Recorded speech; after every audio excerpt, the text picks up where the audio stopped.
Oh, for a muse of fire that would ascend the brightest heaven of invention.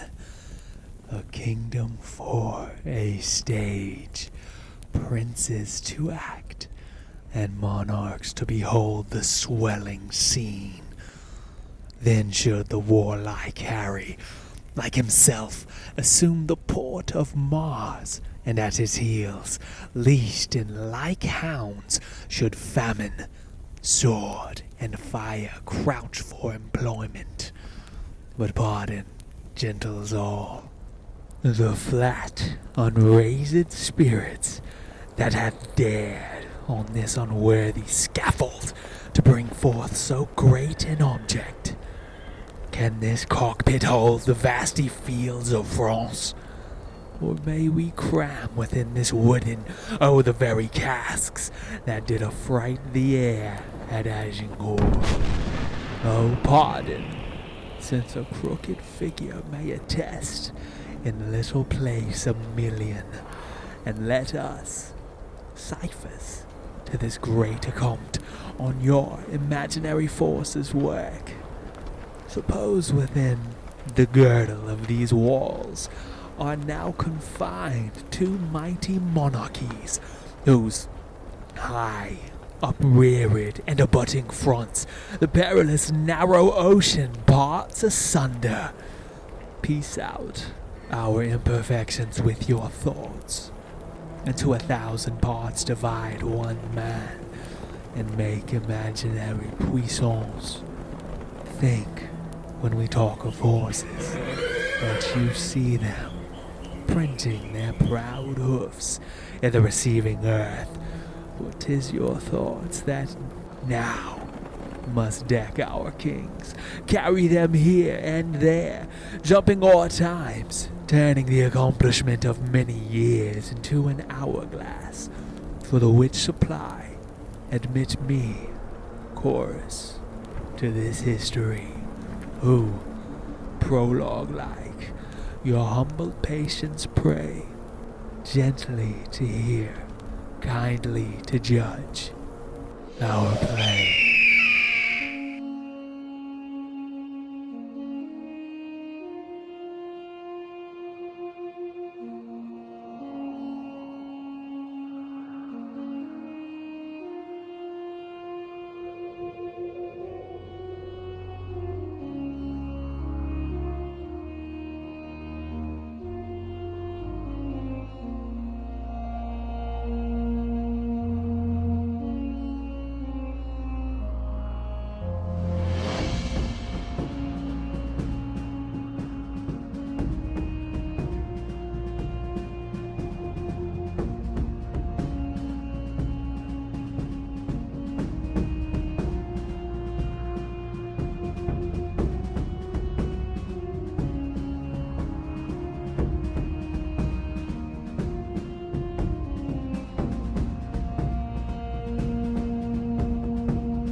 My lord, I'll tell you, that self-bill is urged, which, in the 11th year of the last king's reign, was like, and had indeed against us passed, but that the scambling and unquiet time did push it out of farther question. But how, my lord, shall we resist it now? It must be thought on. If it pass against us, we lose the better half of our possession, for all the temporal lands which men devout, by testament, have given to the church would they strip from us, being valued thus, as much as would maintain to the king's honour. Full 15 earls, and 1,500 knights, 6,200 good esquires, and to relief of lasses, and weak age of indignant faint souls past corporal toil, 100 almshouses, right well supplied, and to the coffers of the king beside 1,000 pounds by the year. Thus runs the bill. This would drink deep, 'twould drink the cup and all. But what prevention? The king is full of grace and fair regard, and a true lover of the holy church. The courses of his youth promised it not. The breath no sooner left his father's body, but that his wildness mortified in him seemed to die too. Yea, at that very moment, consideration like an angel came and whipped the offending Adam out of him, leaving his body as a paradise to envelop and contain celestial spirits. Never was such a sudden scholar made. Never came reformation in a flood, with such a heady current scouring faults. Nor never hydra-headed wilfulness so soon did lose his seat, and all at once, as in this king. We are blessed in the change. Hear him but reason in divinity, and all admiring with an inward wish, you would desire the king were made a prelate. Hear him debate of commonwealth affairs, you would say it hath been all in all his study. List his discourse of war, and you shall hear a fearful battle rendered you in music. Turn him to any cause of policy, the Gordian knot of it he will unloose. Familiar as his garter, that when he speaks, the air, a chartered libertine, is still, and the mute wonder lurketh in men's ears to steal his sweet and honeyed sentences, so that the art and practic part of life must be the mistress to this theoric, which is a wonder how his grace should glean it, since his addiction was to courses vain, his companies unlettered, rude and shallow, his hours filled up with riots, banquets, sports, and never noted in him any study, any retirement, any sequestration from open haunts and popularity. The strawberry grows underneath the nettle, and wholesome berries thrive and ripen best neighbored by fruit of baser quality. And so the prince obscured his contemplation under the veil of wildness, which, no doubt, grew like the summer grass, fastest by night, unseen, yet crescive in his faculty. It must be so, for miracles are ceased, and therefore we must needs admit the means how things are perfected. But, my good lord, how now for mitigation of this bill urged by the commons? Doth his majesty incline to it, or no? He seems indifferent, or rather swaying more upon our part than cherishing the exhibitors against us. For I have made an offer to his majesty upon our spiritual convocation, and in regard of causes now in hand, which I have opened to his grace at large, as touching France, to give a greater sum than ever at one time the clergy yet did to his predecessors part withal. How did this offer seem received, my lord? With good acceptance of his majesty, save that there was not time enough to hear, as I perceived his grace would fain have done, the severals and unhidden passages of his true titles to some certain dukedoms, and generally to the crown and seat of France, derived from Edward, his great-grandfather. What was the impediment that broke this off? The French ambassador upon that instant craved audience, and the hour, I think, is come to give him hearing.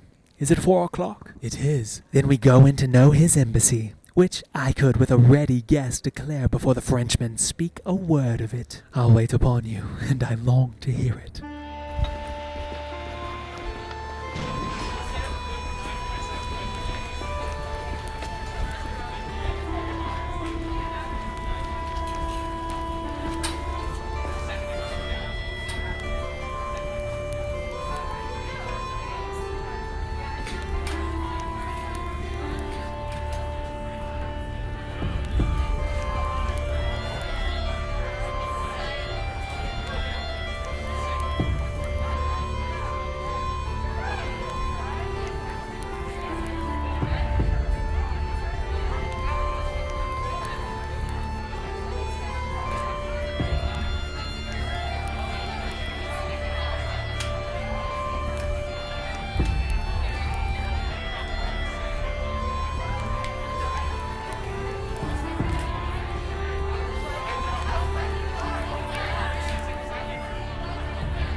Where is my gracious lord of Canterbury? Not here in presence. Send for him, good uncle. Shall we call in the ambassador, my liege? Not yet, my cousin. We would be resolved, before we hear him, of some things of weight that task our thoughts concerning us and France.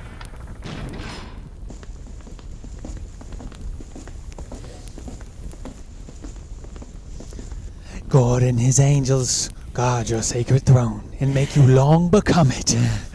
Sure, we thank you. My learned lord, we pray you to proceed and justly and religiously unfold why the lost Salic that they have in France, or should not, bar us in our claim. And God forbid, my dear and faithful lord, that you should fashion, rest, or bow your reading, or nicely charge your understanding soul with opening titles miscreate, whose right suits naught in native colours with the truth. For God doth know how many now in health shall drop their blood in approbation of what your reverence shall incite us to.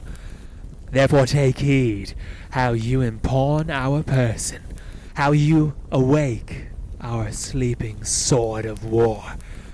We charge you, in the name of God, take heed, for never two such kingdoms did contend without much fall of blood, whose guiltless drops are every one a woe, a sore complaint gainst him whose wrongs give edge unto the swords that make such waste in brief mortality.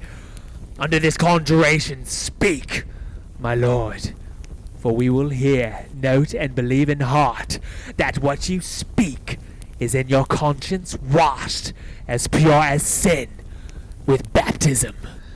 Then hear me, gracious sovereign, and you peers that owe yourselves, your lives, and services to this imperial throne. There is no bar to make against your highness claim to France, but this which they produce from Pharamond. Interum Salica mulieres ne succedunt. No woman shall succeed in Salicland, which Salicland the French unjustly glows to be the realm of France and Pharamond, the founder of this law and female bar. Yet their own authors faithfully affirm that the land Salic is in Germany, between the floods of Sala and of Elbe, where Charles the Great, having subdued the Saxons, there left behind and settled certain French, who, holding in disdain the German women for some dishonest manners of their life, established then this law, to wit, no female should be inheritrix in Salic land, which Salic, as I said, twixt Elbe and Sala, is at this day in Germany called Meissen.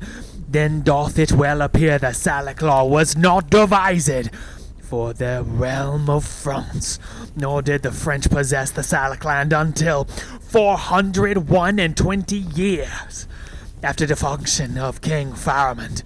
Idly suppose the founder of this law, who died within a year of our redemption, 426, and Charles the Great subdued the Saxons and did seat the French beyond the river Sala in the year 805. Besides, their writers say King Pepin, which deposed Chalderic, did, as heir general, being descended of Blithild, which was daughter of King Clothaire, make claim and title to the crown of France. Hugh Capet also, who usurped the crown of Charles the Duke of Lorraine, sole heir made of the true rule and stock of Charles the Great, to find his title and some shows of truth, though in pure truth it was corrupt and naught, conveyed himself as the heir to the Lady Lingard, daughter to Charlemagne, who was the son to Louis the Emperor, and Louis the son of Charles the Great. Also, King Louis the Tenth, who was sole heir to the usurper Capet, could not keep quiet in his conscience, wearing the crown of France, still satisfied that fair Queen Isabel, his grandmother, was lineal of the Lady Ermengarde, daughter to Charles, the foresaid Duke of Lorraine, by the which marriage the line of Charles the Great was reunited to the crown of France, so that as clear as is the summer's sun, King Pepin's title, and Hugh Capet's claim, King Louis his satisfaction, all appear to hold in right and title of the female. So do the kings of France unto this day. Howbeit, they would hold up this Salic law to bar your highness claiming from the female, and rather choose to hide them in a net than amply to embar their crooked titles usurped from you and your progenitors. May I, with right and conscience, make this claim? The sin upon my head, dread sovereign. For in the book of Numbers is it writ, when the man dies, let the inheritance descend unto the daughter. Gracious Lord, stand for your own. Unwind your bloody flag. Look back into your mighty ancestors. Go, my dread Lord, to your great-grandsire's tomb, from whom you claim, invoke his warlike spirit, and your great-uncle's, Edward the Black Prince, who on the French ground played a tragedy, making defeat on the full power of France, whilst his most mighty father on a hill stood smiling to behold his lion's whelp forage in blood of French nobility. Oh, noble English, that could entertain with half their forces the full pride of France, and let another half stand laughing by, all out of work and cold for action.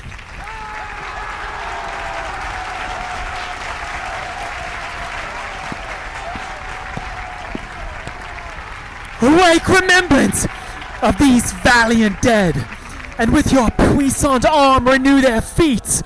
You are their heir. You sit upon their throne. The blood and courage that renowned them runs in your veins, and my thrice puissant liege is in the very May morn of his youth, ripe for exploits and mighty enterprises.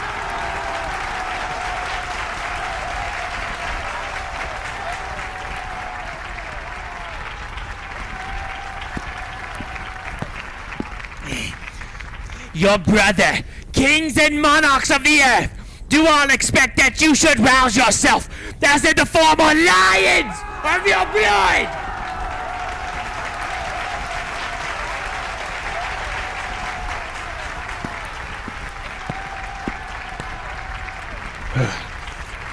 They know your grace hath cause, and means, and might. So hath your highness. Never, King of England, had nobles richer and more loyal subjects, whose hearts have left their bodies here in England, and lie pavilioned in the fields of France.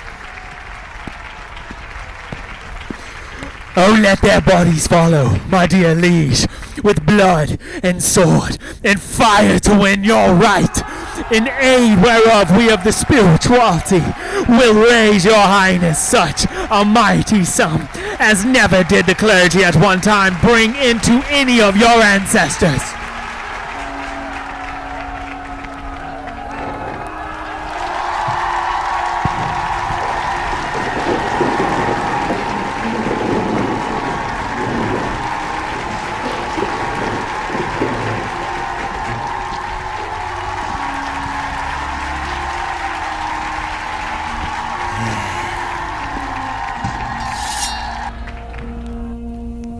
We must not only arm to invade the French, but lay down our proportions to defend against the Scot. He will make road upon us with all advantages. Day of those marches, gracious sovereign, shall be a wall sufficient to defend our inland from the pilfering borderers. We do not mean the coursing snatches only, but fear the main intendment of the Scot, who hath been still a giddy neighbour to us. For you shall read that my great-grandfather, never went with his forces into France, but that the Scot, on his unfurnished kingdom, came pouring like the tide into a breach, with ample and brim fullness of his force, galling the Glened land with hot assays, girding with grievous siege castles and towns, that England, being empty of defence, hath shook and trembled at the ill neighbourhood. She hath been then more feared than harmed, my liege. For hear her, but exampled by herself, when all her chivalry hath been in France, and she a mourning widow of her nobles, she hath herself not only well defended, but taken and impounded as a stray the King of Scots, whom she did send to France to fill King Edward's fame with prisoner kings, and make her chronicle as rich with praise as is the ooze and bottom of the sea, with sunken wrack and sumless treasuries. But there's a saying very old and true, if that you will France win, then with Scotland first begin.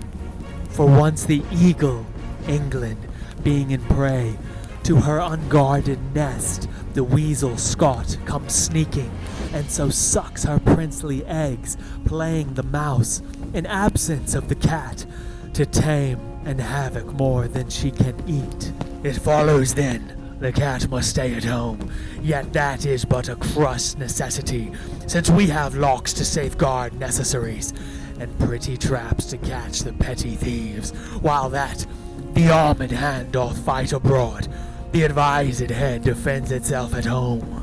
For government, though high and low and lower, put into parts, doth keep in one consent, congrene in a full and natural close like music. Therefore doth heaven divide the state of men in divers functions, setting endeavour in continual motion, to which is fixed as an aim or but obedience. For so work the honeybees, creatures that by a rule in nature teach the act of order to a peopled kingdom. They have a king and officers of sorts, where some like magistrates correct at home, others like merchants venture trade abroad, others like soldiers armed in their stings make boot upon the summer's velvet buds, which pillage they with merry march bring home to the tent royal of their emperor, who, busied in his majesties, surveys the singing masons building roofs of gold, the civil citizens kneading up the honey, the poor mechanic porters crowding in, their heavy burdens at his narrow gate, the sad-eyed justice with his surly hum, delivering all to executors pale, the lazy yawning drone. I, this infer, that many things having full reference to one consent may work contrariously, as many arrows loose in several ways come to one mark, as many several ways meet in one town, as many fresh streams meet in one salt sea, as many lines close in the dial center, so many 1,000 actions once afoot end in one purpose, and be all well born without defeat. Therefore to France, my liege, divide your happy England into 4, whereof take you 1/4 into France, and you withal shall make all Gallia shake. If we, with thrice such powers left at home, cannot defend our own doors from the dog, let us be worried, and our nation lose the name of hardiness and policy.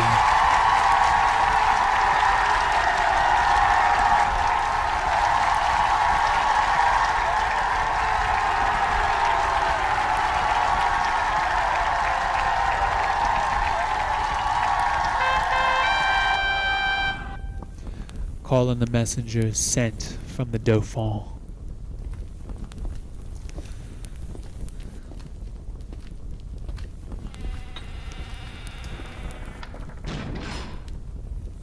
Now are we well resolved, and by God's help and yours, the noble sinews of our power, France being ours, will bend it to our awe, or break it all to pieces.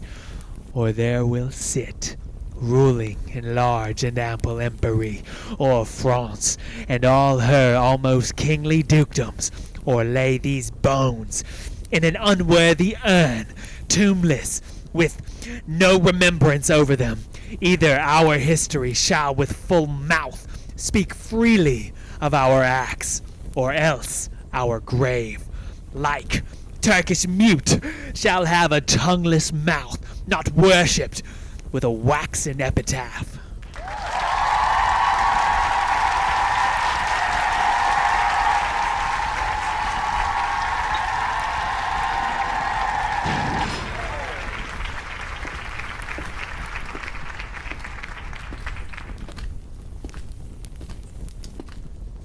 Now are we well prepared to know the pleasure of our fair cousin Dauphin, for we hear your greeting is from him, not from the king. May it please your majesty to give us leave freely to render what we have in charge, or shall we sparingly show you far off the Dauphin, meaning, and our embassy?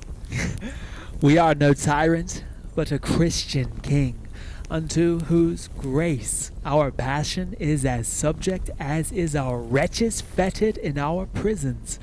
Therefore with frank and with uncurbed plainness, tell us the Dauphin's mind.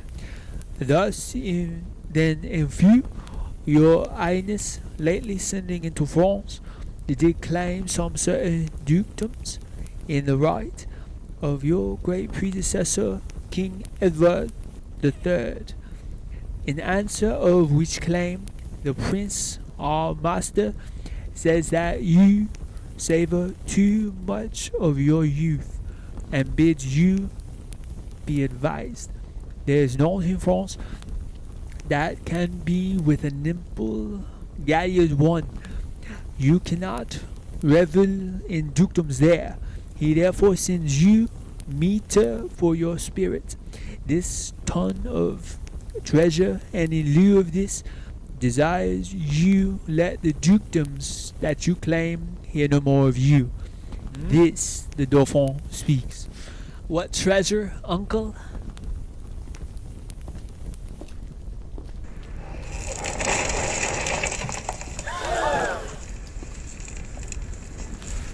Tennis balls, my liege. We are glad the Dauphin is so pleasant with us. His present and your pains we thank you for. When we have matched our rackets to these balls, we will in France, by God's grace, play a set shall strike his father's crown into the hazard. Tell him he hath made a match with such a wrangler that all the courts of France will be disturbed with chases. And we understand him well. How he comes o'er us with our wilder days, not measuring what use we made of them. We never valued this poor seat of England, and therefore, living hence, did give ourselves to barbarous license, as 'tis ever common that men are merriest when they are from home. But tell the Dauphin I will keep my state, be like a king, and show my sail of greatness when I do rouse me in my throne of France. For that I have laid by my majesty, and plodded like a man for working days, but I will rise there with so full a glory that I will dazzle all the eyes of France. Yea, strike the Dauphin blind to look on us, and tell the pleasant prince this mock of his hath turned his balls to gunstones, and his soul shall stand sore charged for the wasteful vengeance that shall fly with them.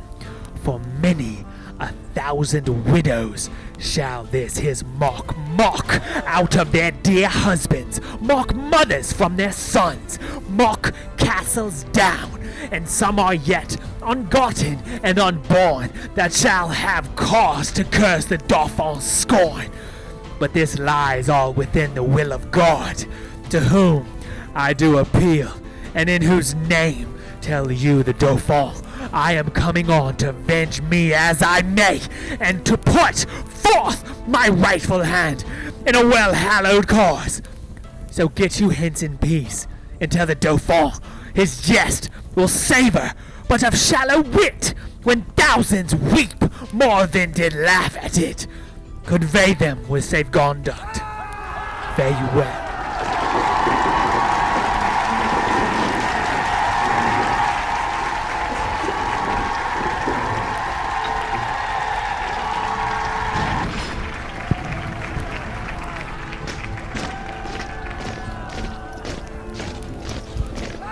This was a merry message.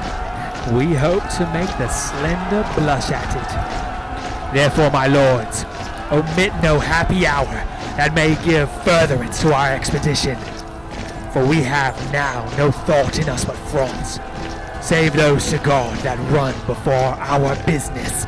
Therefore, let our proportions for these wars be soon collected, in all things thought upon, that may, with reasonable swiftness, add more feathers to our wings. For God, before we'll chide this Dauphin at his father's door.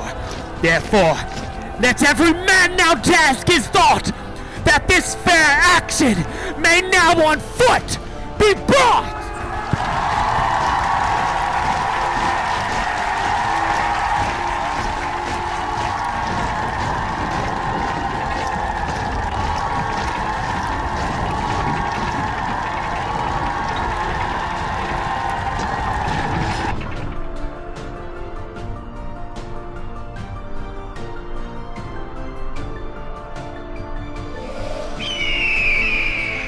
Now, all the youth of England are on fire, and silken dalliance in the wardrobe lies.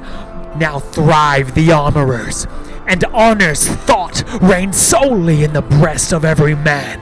They sell the pasture now to buy the horse, following the mirror of all Christian kings, with winged heels as English Mercuries.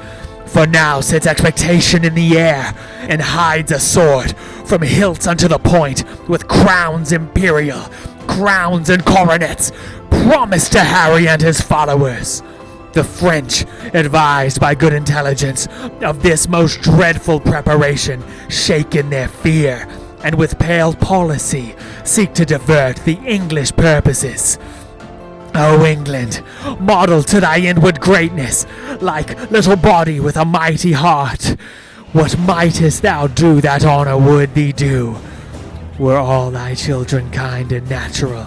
But see, thy fault France hath in thee found out, a nest of hollow bosoms which he fills with treacherous crowns, and 3 corrupted men, one Richard Earl of Cambridge, and the second Henry Lord Scroop of Masham, and the third Sir Thomas Grey, Knight of Northumberland, have, for the guilt of France, no guilt indeed, confirmed conspiracy with fearful France, and by their hands this grace of kings must die. If hell and treason hold their promises, ere he take ship for France, and in Southampton linger your patience on, and will digest the abuse of distance, force of play, the sum is paid, the traitors are agreed, the king is set from London, and the scene is now transported, gentles, to Southampton. There is the playhouse now, there must you sit, and thence to France shall we convey you safe, and bring you back, charming, the narrow seas, to give you gentle pass, for, if we may, we'll not offend one stomach with our play, but till the king come forth, and not till then, unto Southampton do we shift our scene.